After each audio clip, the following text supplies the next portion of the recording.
اور ایک بزرگ رحمۃ اللہ تعالی علیہ سے منقول ہے کہ بعض اوقات بندہ ایک سورت شروع کرتا ہے، قرآن پاک پڑھتے پڑھتے ایک سورت شروع کرتا ہے تو اسے پوری پڑھ لینے تک فرشتے اس کے لیے دعائے رحمت کرتے ہیں۔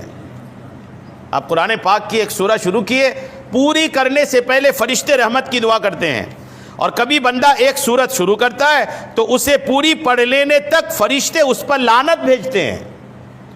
دونوں باتیں ہیں، دیکھیے بالکل کان کھڑے کیجئے قرآن کے تعلق سے۔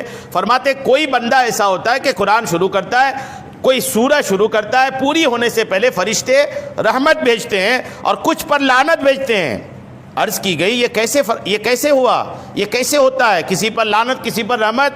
فرمایا جب وہ اس کے حلال کو حلال اور حرام کو حرام جانتا ہے تو فرشتے اس کے لیے دعائے رحمت کرتے ہیں، ورنہ لعنت بھیجتے ہیں۔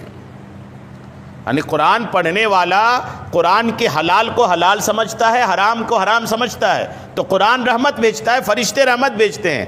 اور اگر قرآن پڑھ تو رہا ہے لیکن قرآن کے حرام کو حرام نہیں سمجھتا، حلال کو حلال نہیں سمجھتا، یعنی قرآن کے خلاف چلتا ہے، تو قرآن کی صورت اس پہ لعنت بھیجتا ہے کہ پڑھ تو رہے ہو لیکن عمل نہیں کر رہے ہو۔ ہوتا تو ہے نا یہ، جیسے اب کوئی قرآن پاک پڑھ رہا ہے اور قرآن پاک میں سود کے حرام ہونے والی آیت پڑھا اور آ کے دکان میں بیٹھا، ہاں حساب کرو، تو اب کیا بولے اس کو؟ تو سود آ کر کے سود کا حساب کرنے بیٹھ گیا، اور قرآن پڑھا تو اس میں پتہ چلا وہ سود کے حرام ہونے کی پڑھ کے آیا۔ وہ پڑھ کے آیا قرآن پاک میں کہ نماز فرض ہے، اور اذان ہو رہی ہے اور بندہ مسجد کی طرف آ نہیں رہا ہے۔